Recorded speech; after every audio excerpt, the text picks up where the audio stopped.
Sarah, of course, you have been to Gaza many times. What do you make of the Hamas militants carrying on with their rocket attacks, which is obviously leading to a very harsh reaction from the Israelis and resulting in civilian deaths in Gaza?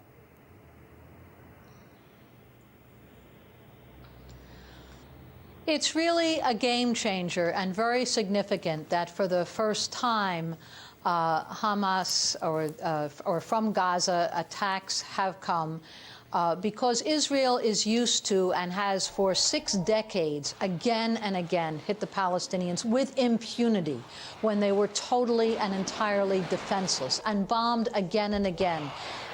Even during the time that I was there in Gaza, it's almost a daily occurrence, Israeli attacks. And then there's big offensives, such as we saw 4 years ago. And Israel is used to carrying out these attacks and the threat now of a ground invasion. For the first time, really, the Palestinians were able to fire missiles with a range to Tel Aviv and Jerusalem, or to fire on a U.S.-supplied Israeli plane. Of course, none of this could take place without the support, the meetings, a briefing beforehand with Washington, without U.S. diplomatic, military, economic support. We saw a ground invasion 4 years ago by the Israelis. What did that achieve? That's right. What it achieved is more than 1,400 Palestinian deaths, massive destruction of schools, of agriculture, of small industries.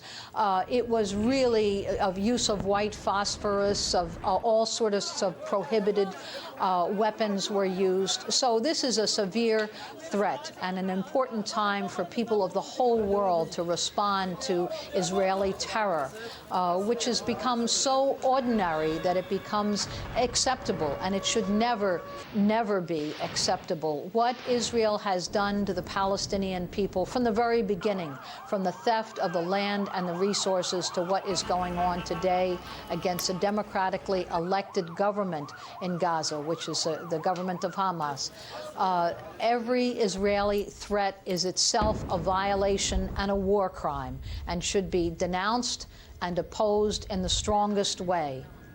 Now, at the same time, I do think it's important to recognize, as the world does recognize, that the Palestinian people have a right to defend themselves. They have a right to defend themselves with rockets, with digging tunnels, with doing all that they can, because they really are the oppressed and landless and displaced people. And Sarah, on the other hand, Israel really is a superpower in terms of weapons. I want to ask you, you say the Palestinians want to defend themselves, and they are indeed defending themselves with rockets apparently being smuggled in from Iran. Now, that actually is a serious development, isn't it? Doesn't that actually mean that Tehran could be caught up in all of this, and perhaps we're talking about maybe a regional war as a result of all of this?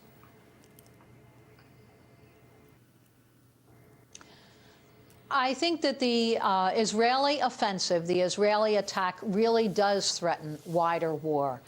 But Israel is used to, as a bully, attacking defenseless people. And when, as in Lebanon, or now we see as in Gaza, there's any ability to strike back at all, then it's a whole new day. And that's what we're seeing today. The idea of threatening the Palestinian people with defending themselves, or claiming that missiles come from Iran. Missiles can come from anywhere in the world today and be manufactured also within Gaza. There's certainly the technology, the ability to do this. And what has changed it is that the missiles are falling in Israel. They're not just falling in Gaza City. They're not just falling on completely defenseless people. And that's what the Israelis are used to doing. And they're used to doing it with full support from the U.S. Live from New York, Sarah Flounders, thank you very much indeed. From the head of the International Action Centre, thank you for your thoughts.